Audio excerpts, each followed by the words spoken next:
Life sometimes deals the hardest blows from the most unexpected people. My own sister Samantha stole my fiancé years ago.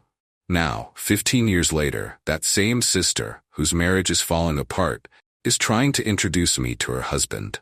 Her story reveals the most brutal face of betrayal.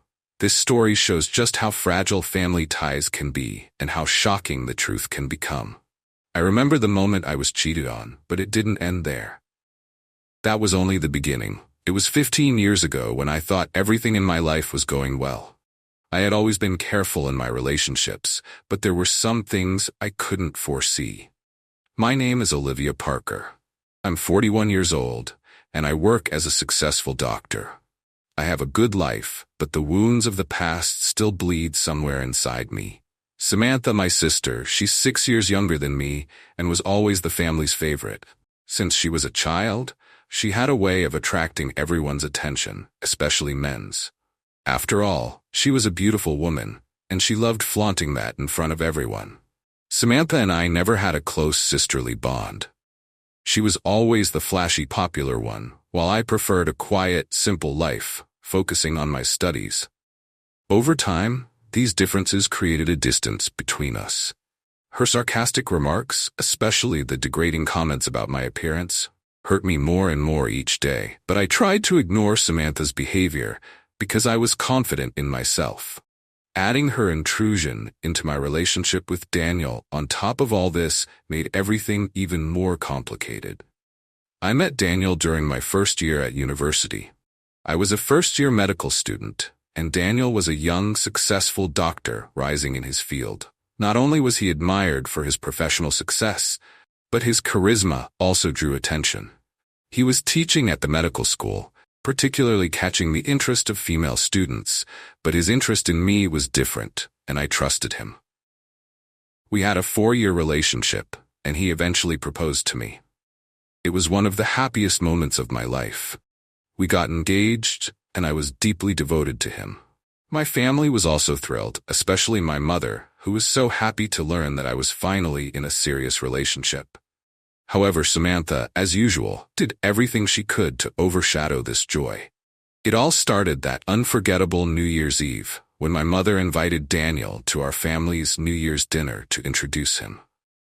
I couldn't have predicted what was to come, but as I later learned, the invitation was actually Samantha's idea. Not realizing how interested Samantha was in Daniel, that night was one of the biggest mistakes of my life.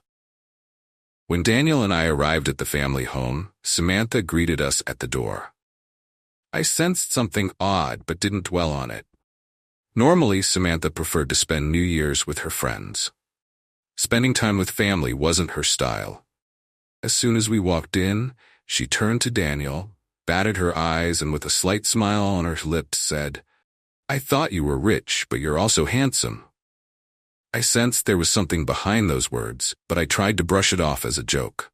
Throughout dinner, Samantha openly showed her interest in Daniel, talking to him while gazing directly into his eyes. She constantly touched him, lightly brushing his arms and shoulders, behaving as if there was some special bond between them. Even though Samantha went this far, I never doubted my trust in Daniel. But I was wrong. That night, I failed to see Samantha's opportunism and Daniel's growing attraction to her. After dinner, Daniel said he was feeling a bit uncomfortable, but Samantha stepped in, saying, "Let's take a little walk after dinner. I'll show you around the neighborhood." As she cozied up to him, Daniel looked at me as if he didn't know what to do.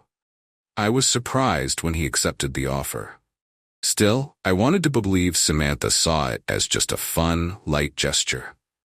When the night ended, I had a growing sense of unease, but this feeling led me to underestimate the impact Samantha would have on Daniel. In the days that followed, Daniel wasn't as attentive to me as before.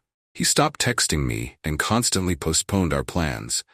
He complained about being busy with work and urged me to focus on my exams. However, a few weeks later, I faced the harsh reality. On the day of my final exam, I asked Daniel to pick me up, but he said he had things to do. This was just the beginning of the distance between us. As the days went by, Daniel's interest in me completely vanished. The rapid change in our relationship puzzled me. But I still didn't realize that Samantha was behind it all. One day, I couldn't stand it anymore and decided to surprise Daniel by visiting him after my final exam. I texted him asking him to pick me up, but he replied, "I'm busy tonight. I've got work." He was trying to brush things off with this excuse, but I had a deep sense of unease. That day, I was determined to go to him despite him saying he was working. When I knocked on his door, I found he wasn't home. This deepened my suspicions even more. It became increasingly difficult to communicate with Daniel. He had started lying to me, though I couldn't quite figure out what was going on. He didn't return my calls for a week. Finally, unable to bear it, I forced him into a face-to-face conversation, and at that moment, I was hit with the hardest blow. "I don't love you anymore," he said, avoiding eye contact. Those words shattered me inside, but I didn't ask for more details. "Do you want to break up?" I asked. He nodded silently. At that moment, when everything ended, my world collapsed. When Daniel left me, I felt an enormous void. My relationship had ended so suddenly and painfully. Instead of questioning why he left me, I bottled up the pain. I didn't think I'd been cheated on. I thought he had just grown tired of me. Daniel's easy departure from my life made me doubt myself. I felt inadequate, incomplete. But months later, I would learn the truth. One day, Samantha called and invited me to her engagement party. Until then, I didn't know she was engaged, but I was happy for her. Despite carrying my own pain, I wanted to offer her my best wishes. After all, she was my sister. When I decided to go to the engagement party, the lingering pain from Daniel's departure was still with me, but I thought I was genuinely happy for Samantha's engagement. At least, she seemed happy in her own life. The venue was quite extravagant, and as soon as I walked in, I had a strange feeling. As I stepped inside, a large banner caught my attention: Samantha and Daniel. My heart stopped for a moment. Could this be my Daniel? I tried to suppress the question rising inside me as I walked toward the hall. When I entered, I saw a few familiar faces, and at that moment, I realized everything was real. Two old friends quickly averted their eyes and turned their heads when they saw me. My heart was pounding.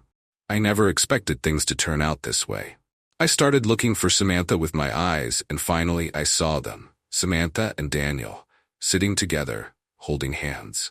My eyes filled with tears, and at that moment, my world crumbled. The man Samantha was engaged to was the same man I had loved for years, the man I had been engaged to. How could she do this? I tried to hold back the growing anger inside me, but I couldn't stop my tears. My mother quickly came over, trying to calm me down, but how could I stay calm? "How can you accept this?" I shouted at her. "You knew everything and did nothing." My mother pulled me aside and said, "No one here knows your past, so you shouldn't make a scene." Just then, Samantha approached us with a smug smile on her face. "You," she said in a mocking tone. "Did you really think you were going to marry someone like Daniel? Look how perfect we are together." She clung more tightly to Daniel's arm and said, "We're the perfect couple. Everyone adores us." My heart filled with pain, but I couldn't say a word. I was in the middle of such deep betrayal that all I wanted was to get out of there. As I left the party, I got into the car in tears. I realized that everything had been a charade from the start. Samantha had deliberately sent me that invitation just to humiliate me. That night was perhaps the hardest night of my life. While I had been dreaming of my own engagement, I had to watch the man I was once engaged to get engaged to my sister.